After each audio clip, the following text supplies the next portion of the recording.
Hey guys, this is me and Chris. George isn't with us today. And we're going to look at a game he played recently. It was a fast game, but still, I thought it was worth looking at. Mm-hmm. Um, and Chris, your job is going to try to dumb it down a little bit, slow it down a little bit for us. I'll do my best. And I'll, by all means, have some questions. So we can start. Mm-hmm. I believe you have control. Mm-hmm. Okay, yeah. So, this is an opening I've seen a lot recently. Used to be less popular back in the day. When white enclosed, this sort of takes away the secondary direction of black Shamari. But all in all, nowadays, AI really likes it. Big corner Shamari, big territory, or big influence. It can play either way. This attachment has replaced the slide. It's all fairly standard. We know all this already. Here, I'm doing this because I want to take Sente. Normally, when there's not a stone on the top side, connecting is a little bit more common. You can connect and then push, or connect and then extend, or even connect and then Tanuki. This is one I've been doing a lot lately. But in this game, I just wanted to take Sente, so I push and then push one more time. This is really good for the left-hand side. Yeah, so this push, it's of course fine to play in his 3-3, stuff like that. But this builds the bottom and limits his top, so that's natural. And talk about that versus the knight's move. Right, I was just about to do that, actually. So both are playable, A and B, but B is typically considered a bit more forcing. So when white is trying to keep initiative, B is usually better. When we play A, we're sort of passing the ball to black to play wherever black wants. And the local follow-up in the shape is typically playing something like an attachment, but here it doesn't do anything. Black can even just consider cutting through it or defending, or even Tanuki one more time, because the attachment just isn't Sente. So you can control the top side in a very gentle way. This is a good move for that, when you don't want to risk getting into a fight or having some big complication. And it also takes a bit of the pressure off of the cut here in the corner, this knight's move, since white is already out to the center and safe. So that would be, I'd say, the pros of this one versus pushing. It's a bit easier. So if you're not maybe confident, you can try this. This one requires a bit more information to play properly. There's a couple of key ideas you need to know. One of them being, how many liberties is black going to have in the corner in the capturing race? And if you can't see what capturing race I'm talking about, then this probably isn't the move you want. So is the capturing race. Yeah, so it comes with the cut here. There's a variation where black can Atari down and then push. And then in this variation, there's things like Atari, push, push, push, push. White's trying to get as many liberties as white can, so white can extend and play this Hane in the corner. I see. And that'll leave black with 5. And white needs to have 5 plus Sente in order for the race to be working. If white can have 5 plus Sente, black can be captured in the corner. But usually the result is only marginally better for white locally, something like 2 points. Even though black dies, black is usually going to be able to get a push around the J line and then a knight's move jump. And the moyo that black gets on the right side is actually good compensation for losing the stones. But without a white stone on top to bridge the running group out to, a lot of the time black can actually Hane early. And if black can play this, it's going to be white that's dead. And so white is going to trade the stones inside for the outside influence and break the board up. So this is one of the sort of key ideas you have to know, because if black can resist like this, a lot of times black will do it. The Atari above is a more simplified way. Usually black is going to play like this and then Hane. Then white can turn and capture one stone. White's going to be alive. But then black gets to block. And even though white can play this extension, black can kill the stones locally.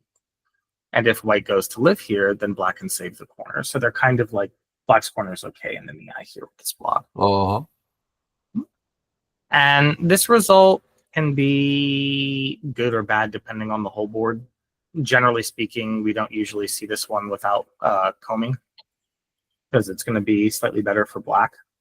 White's outside group is not the best here, but playable regardless. And so, as we can see, more complicated variations with the push when black on ice. If we play A, we can avoid it. We give up Sente to black to choose the next opening point, but it's fine because we're not really losing much with this type of thing. Any other questions on this one? One. Okay.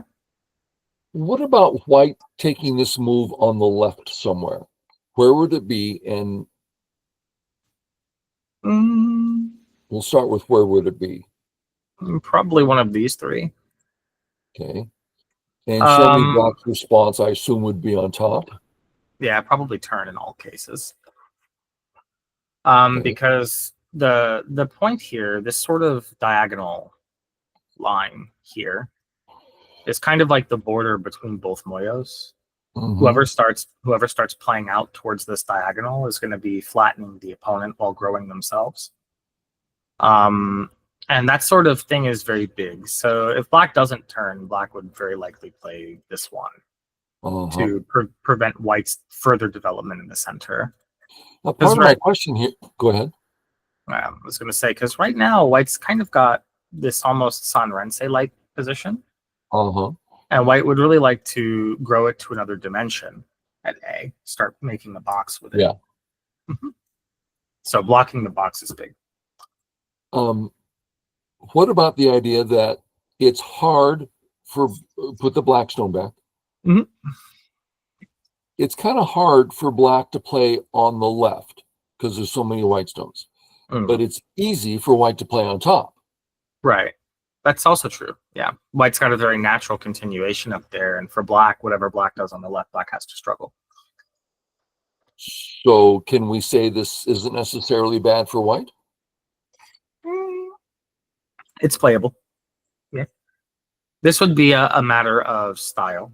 Like white is wanting the type of game where black is going to be forced to invade at the left and white's going to get some type of group to attack, usually. But on this board, black doesn't have any incentive to do that at the moment, so it wouldn't be what I would pick. But so there are certain positions that strong players go, well, it's even, but not a lot of strong players are going to play it. Yeah, it's because like when you think about, like, Go is a very long game, and you don't want positions usually that are going to be taxing you throughout the entirety of 300 moves, right? Yeah. And putting all of white's stones on the left side like this while letting black develop 3/4 of the rest of the board quite easily is making the game, in my opinion, unnecessarily difficult for white. Because now wherever white goes on the board that isn't the bottom, it's going to be white's on the back foot. And even though we both sort of have the claim we're making something, black's area is undeniably bigger. So the person that's going to have to come in is white. Good. Like white's more on the wing for that than black is. Which is why this type of A direction is usually prioritized over the left side. The opening theory principle behind it, the Japanese would say it's a Cuba versus Oba type of situation. Cuba meaning a move that grows while reducing the opponent's area, and an Oba being a move that's big for only one side. So 1, 2, and 3 playable, but only really impacts already existing white area, fortifies an area that black had no stake in anyway. And the top is an area that's interesting to both, so it should be more urgent. Okay, good. Back to the game. So I chose the forceful line because my own personal study right now is in fighting variations and becoming more efficient in fighting. So I played this one more so to see how he would respond and to see if I could get a fight going. I was expecting him to go for something like this. And then at this point, I could play this approach move, and then the game would go from here. But he surprised me by extending early. This one is a variation, but it's not a variation that comes up very often. Uh-huh. Usually when black is already thick, some stone around A, we see this. Because then there's no reason for black to make an exchange here, right? If white's block is going to be considered a sente of any kind, and then white can just make a base, then this move at 1 becomes questionable timing. Is it really a good fight for black? But if we can imagine black having a stone here already, and then white going for same variation, well, now all of a sudden that doesn't look so impressive. Right. Black can cover from the center, and white is not alive yet. And this is a much better condition for black to have made the H15 extension. Now we can very clearly see that the timing is good. So I was very surprised by this one. I think on this board it would make a little more sense to push from below or push on top first, given the fact that black has not yet enclosed the corner. Okay. Diagonal is just a common fighting shape in the center. Can play diagonal, can play knight's move, can block. They were all fine. I chose this one to try to keep some semblance of initiative from this fight. Mm-hmm. I want him to make the 2 stones heavy, because if he makes the 2 stones heavy, it's going to be very hard for him to win this game. Okay. So he counterattacks me. These exchanges are to make me heavy so that the running fight is more even. And he lives in the corner. This is a detail that might often get lost in translation, these sort of 1, 2, 3, 4 idea. Uh-huh. They're in between moves before black goes back to the important thing, which is living the corner. But they're sente, they're guaranteed sente. So now is a good timing for black to have taken them. And then white takes the base. This is all fairly natural. And so this is kind of the first real question. Black has sente here. Where should black go? Yeah.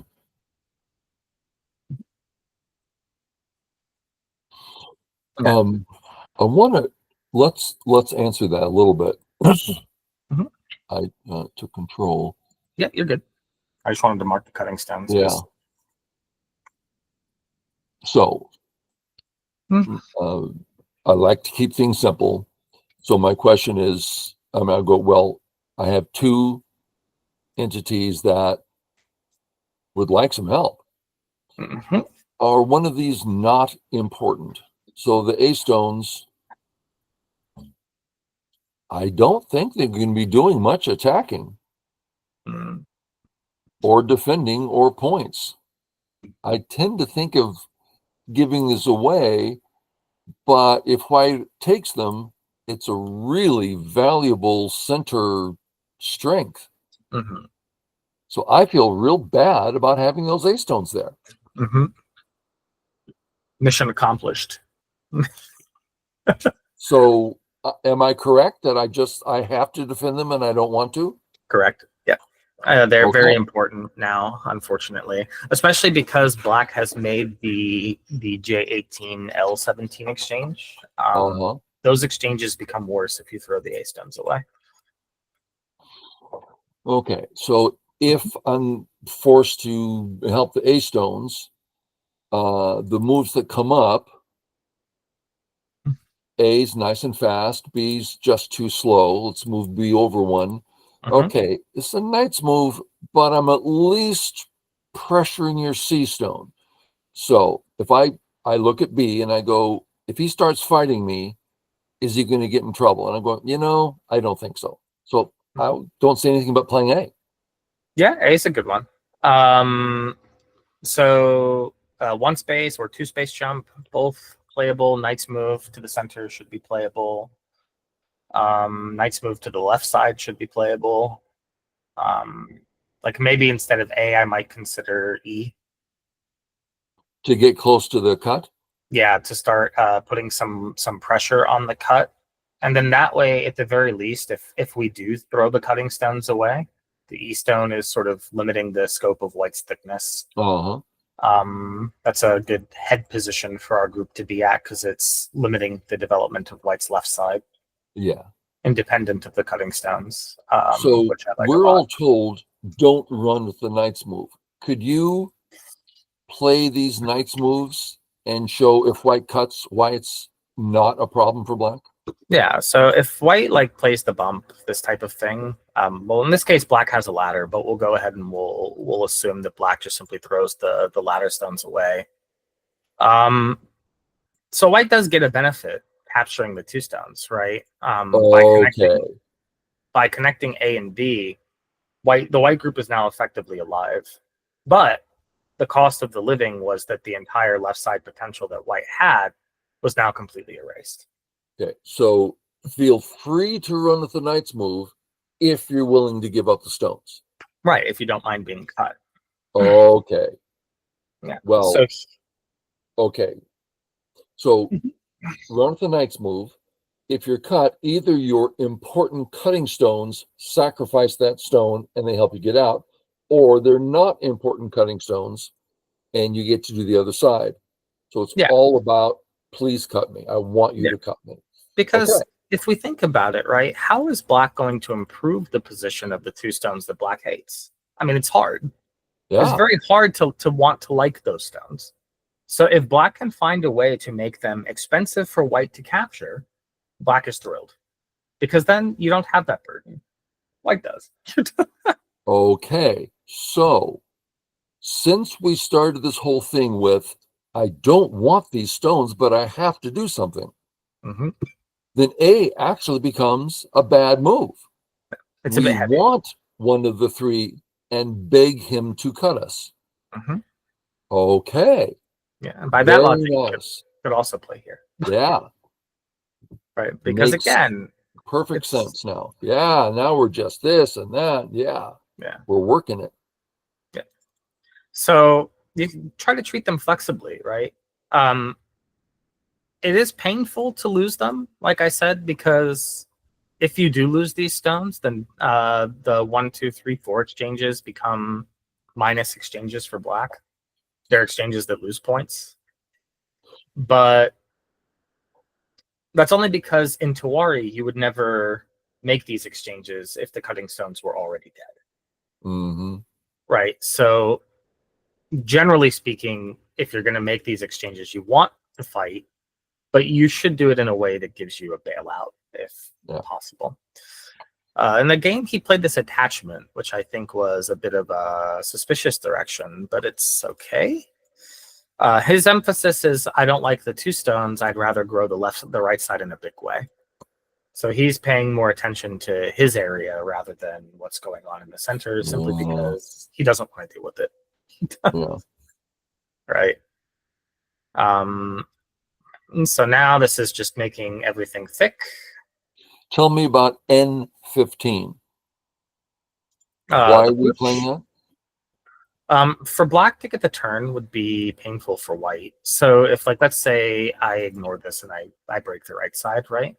There's two moves I have to consider. There's the turn and then there's the cut. And the Aji in the shape is a bit dirty.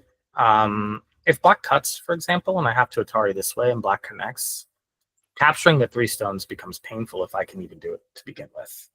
That's entirely up to black if I capture those or not. Because he could Tanuki and say, "Oh, let white take them," but then black's right side position is quite scary. Yeah. All right. So for white, it's actually more of like a probe, but it's a probe that's covering A, threatening B, and I really want to see what is his plan for the right side. When he played the 2-space jump, it's like, okay, he actually has a vested interest in doing something here. So I'm going to play in the strongest way so that eventually when I break the right side, I don't have any weaknesses on the top to deal with. Oh, okay. Just a second. So take white off. Are you afraid of the black Hane there? Yes. Is the black Hane Sente? Probably. Okay. So the move's big by itself. It affects the 2 cutting center stones. But more than that, when the fight happens on the right, there's no negative consequences for you. Right. Okay. I love that a move like standing up there does so many things. I love that. Okay, we continue. It's like compared to jumping, which is probably also fine, but then I have 2 cutting points. Right. And I didn't want to have to deal with that, so I played a bit of a slower step. Mm-hmm.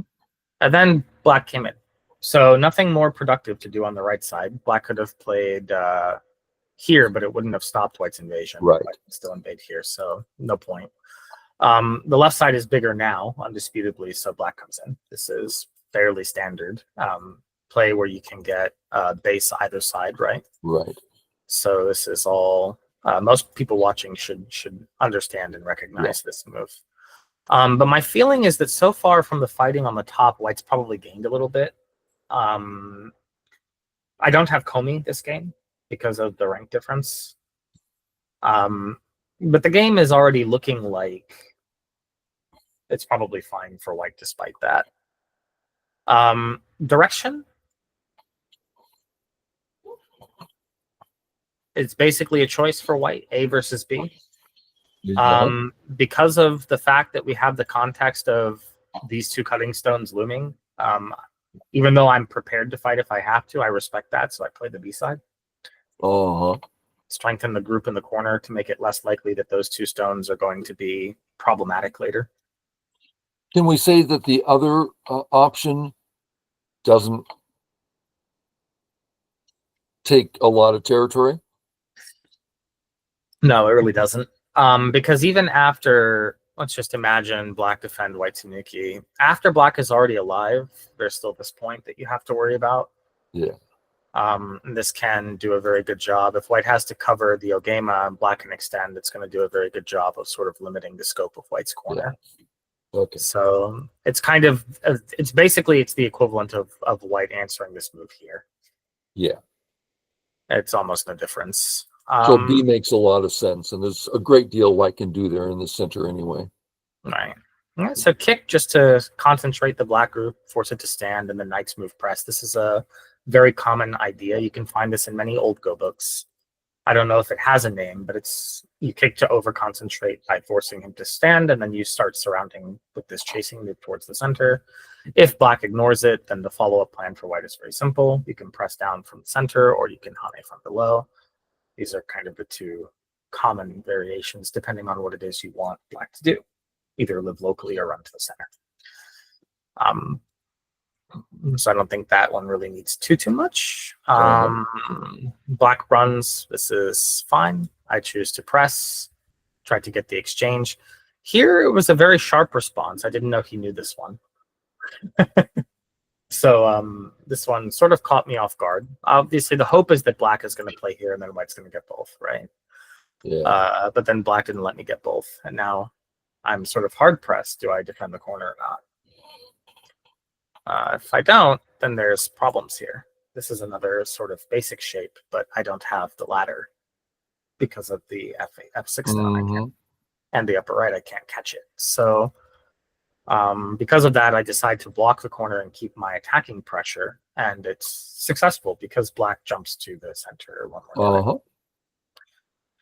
Now, out of everything going on in this fight, the only important black stone to me is A. This is the only stone I'm concerned with when I analyze the board from this point. Because this is the only black stone that has a future that does anything. So it's going to be looking at coming down to 1. It's going to be looking at coming up around area 2. And both of these moves are going to work very well with stones 3, 4, and 5 to build something very big. Yeah. A lot of players here will sort of get asphyxiated on the black group as a whole, and then they'll be trying to figure out how they can attack it. And, going after the 4 stones on the left side or going after the 1 stone at C9. It's really not worth it. The head position at A is the stone you really want to pay attention to because that's the something. So I choose to peep. This is to help me get ahead of black jumping to around H10. That would be a good direction for black to go because it starts to extract the cutting stones while building the moyo on the right side.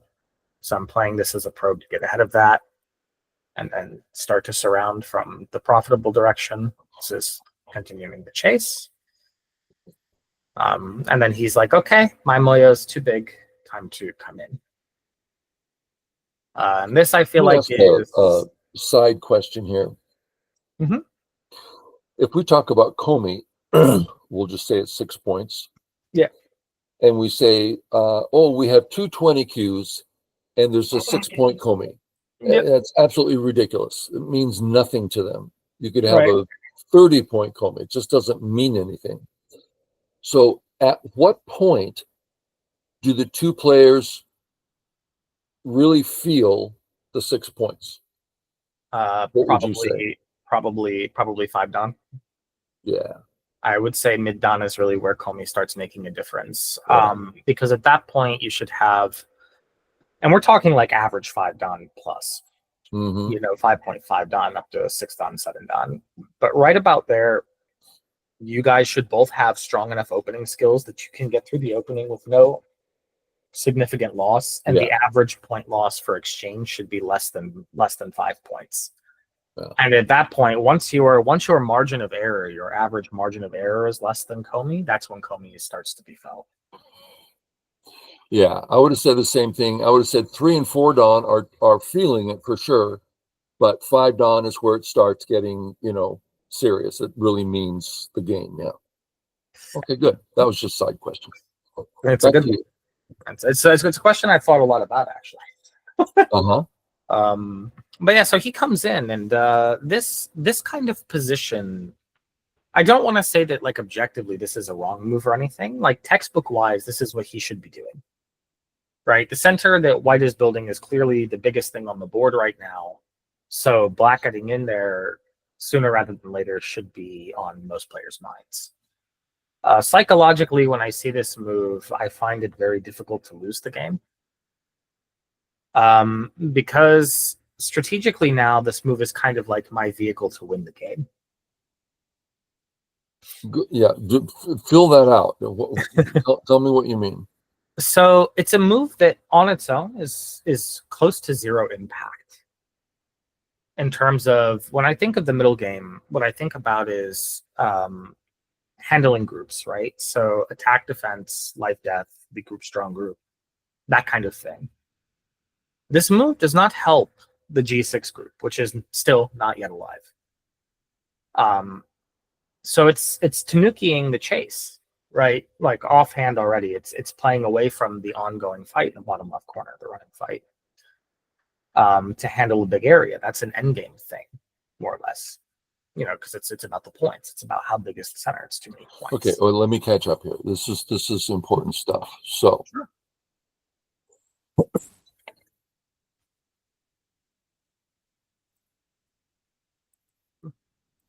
We all know Area 1. Holy cow, that's huge. Oh, what an impact. This is a huge impact on the biggest thing, the biggest area going on the board. Mm-hmm. But if we talk about impact in the sense of groups, mm-hmm. The main fight, the A, 0 impact. Mm-hmm. Any cuts around B, 0 impact. Mm-hmm. When it comes to the life of the BC situation, if they want to live, they will, but not much impact. Okay, so if we talk about groups, then C doesn't have the impact. So does that sound like I'm seeing things correctly? Yep. Okay. Right. In terms of points, like preventing a white territory, it's big. Like no question, it's a big move, but it's not urgent enough, in my opinion. When I see a move like C in my brain, I immediately start thinking, if this move becomes a lapse in tempo, it's effectively the same thing as Black having passed at move 60. Mm-hmm. And if I'm playing against somebody who's a 4-Don and they randomly pass in the middle of the game, they're never winning. Yeah. So this is kind of what I mean when I say it's like a vehicle of their own destruction, because I'm going to use that sea stone to win the game now. You have given me the strategic tool necessary to beat you. And so the whole board idea that I'm going to be going for is how can I punish C? Yeah. Because if that C area gets punished effectively, I'm going to gain the lead naturally. If I'm black, I'm thinking, well, he can't take area 1 in one move. Mm-hmm. That's not, I mean, it's big and I'm afraid, but it's not a one move thing. My group is weak. And this, yeah, I'm surrounding white, but white's, pretty much alive. But it's so big on the bottom and it helps so much. Mm-hmm. That I like. And if white says, you fool, give me a break. I'll do something. Yeah, you'll be able to get in. It's Even not my own move. I mean, give me a break. Game's not over at all. Yeah. Yeah. And okay. I agree that I think playing on the bottom was definitely the important place. Yeah. Because when black played C, the bottom is immediately where I went. Black is never getting both, right? So we have to keep the pressure on the weak group because the plan is to punish the C stone, the K11 stone. I have to do that by following up my attack on his weak 7 stones. But that's really where I'm going with it. Okay, let's pause. This is something where I go wrong. In my mind, I'm thinking that I need to stop him from running in the easy direction. Mm-hmm. If he comes down, I'll just, surround him. And you're playing this. And I'm like, that's not where black wants to go. But if black comes out, you're kind of thinking he still has 2 weak groups. Yep. And now my stone at N14 from way back in the beginning of the game is looking very, very nice. It is, isn't it? It's really shining right now. It's shining like his A stone did. It's like, boom. Yeah. Mm-hmm. Okay, good. Back to you. Yeah. Also, just as a small side note, if we sort of compare the direction of like 1 and 2, I'm actually making points with my move. And I'm doing it in a way that's probably Sente. He's not making anything with 1. Because if I'm willing to give away most of that Moyo, then that's all Dame to me anyway. As long as he doesn't make points there, then every exchange that I get that gets me an incremental amount of territory is already a net positive for white. So in the game, he jumps. So he's kind of doubling down, right? This is a Japanese term we call furikawari, means to trade. So he's saying, okay, I'm gonna double down and continue to remove and try to extract the marked stones. And in exchange, it's giving me the tempo to spend 1 more step attacking the left side. He's confident that he's going to live there. I'm also confident that he's going to live there, but I'm not confident that saving the 2 stones is going to be a good result for him. So probe 1 time. This is to sort of check, is he interested in playing something like A and counter attacking me, or is he interested in B?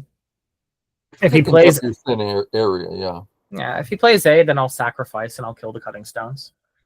And if he plays B, then he's going to have 2 heavy groups that I can bother. He chose B. Now, technically here, I probably should play this one. This would be the most consistent. When he answers and takes 1, I should probably block the other.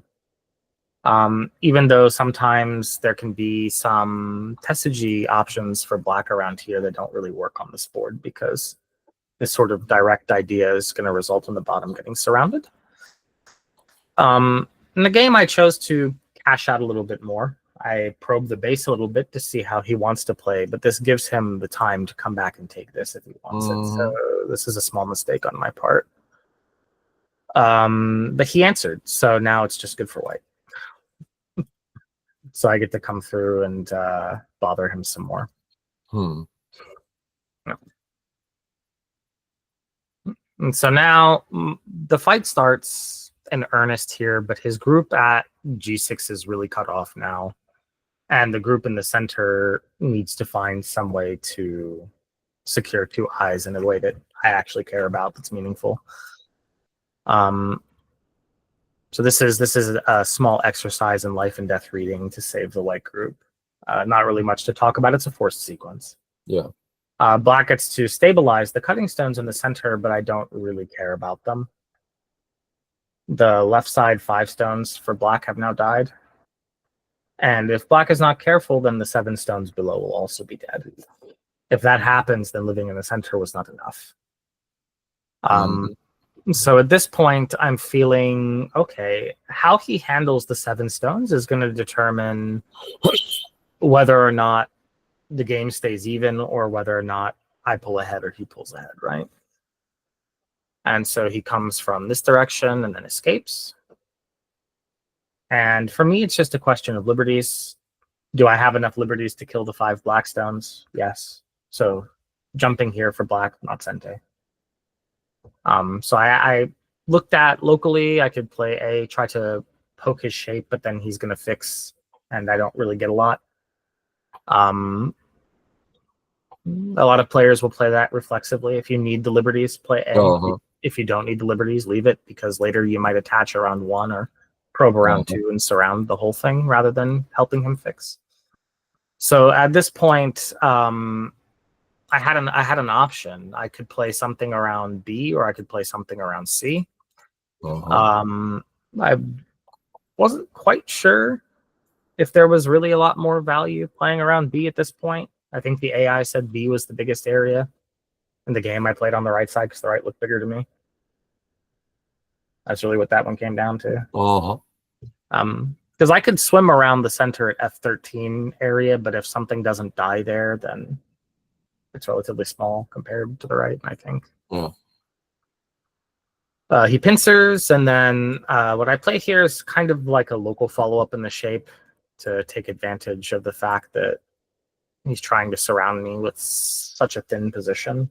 And I happen to be very thick close by. So he ends up giving me the group that I want and then defends his bottom anyway. Yeah, have black cut you there instead. I want to see that variation. So cutting is possible, like in Hane, and then black has to choose cut or turn. Which one would you like to see? Okay, so black can cut, white can tigers. Then if black plays the Atari, white can connect to fill out the liberties. It's going to force black to connect here in the corner. From this point, white will usually push. This is aiming at the cutting point that black has, the thinness. If black Hanes, it's a very aggressive move, white can counter with the cross cut. If Atari to fix and then fix here, white can jump in the corner. This kind of capturing race, I'm fairly confident white can win it. Okay.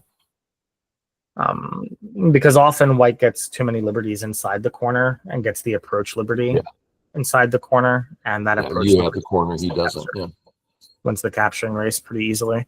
And if black extends, then white can cut.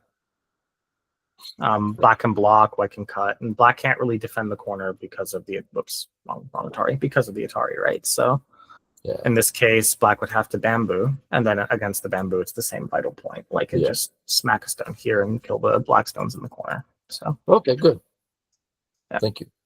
So we weren't so worried about it because, again, this is one of the extra benefits I mentioned way back in the beginning of the game. One of the reasons why I chose to extend instead of play the one space jump, because if that was a one space jump, this wouldn't really be playable. I wouldn't have the same something pressure. Q players really don't get is that Go is a long game. You're forming positions that need to last for 100 moves because that's when things happen. Okay. Very, very seldom did they happen early on.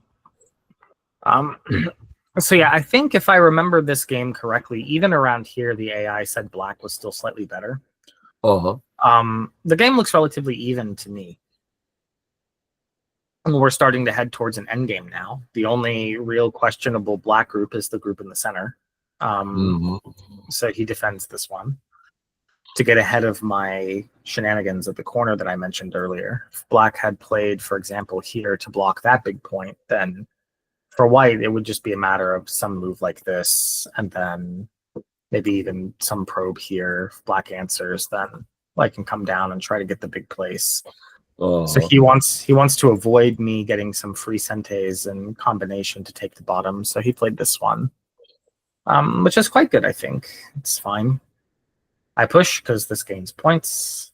Points are starting to matter now because we're getting closer to endgame. Slide was probably a bit smaller than going back to the center here at this point. I tend to undervalue these center moves a lot. But this exchange is not small, according to the AI. So I played this one. He attacks my group. We defend it. He goes to surround the bottom center. What I do here, this is just kind of common probe. This is probably the last chance I'm going to get to play it before he gets to seal the middle, the bottom right center. So I figure I have to take this now and just see what he wants. He extends. This usually leaves a ko in the corner. So with white, I can be very happy that later I can play this Hane diagonal. And if he plays this one, I can get this exchange and try to do something in the center with my forcing moves if he tries to kill me. If he plays the Atari, then we have the famous ko in the shape. Yeah. So for those that don't know it, that's the ko.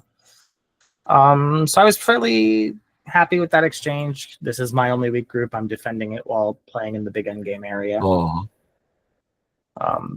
the game really starts to simplify a little bit now. Yeah, we get back to the other big place, and then through the war of attrition in the endgame combination with the corner, and then getting back to the upper left, I think it ends up going from like an even game in the next 30 moves to like white being marginally ahead. And then I just sort of have a stronger endgame skill is really what that boiled down to. This is where endgame becomes important at these levels, right? Because endgame can make or break a game. Because you're talking about a game that was dead even the whole time. I had no advantage in the middle game. But then after move 120, it's just kind of like the game goes on a downhill trajectory for my opponent. I learned about endgame right around 1Q.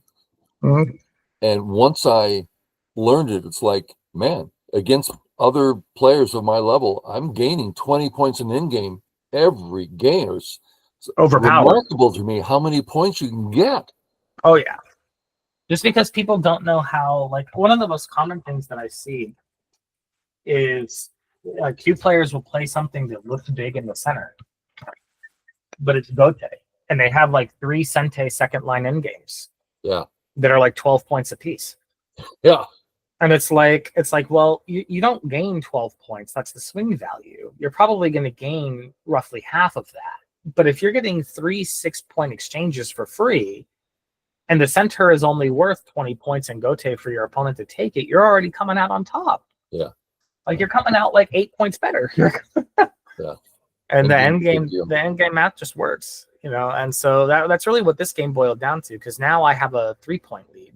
And then through the course of the endgame, it goes down to 5-point, or it goes up to 8-point lead for white. I think at one point I had an even bigger lead. Like right around here, if I'd played this one, I could have killed something with the ko, I think.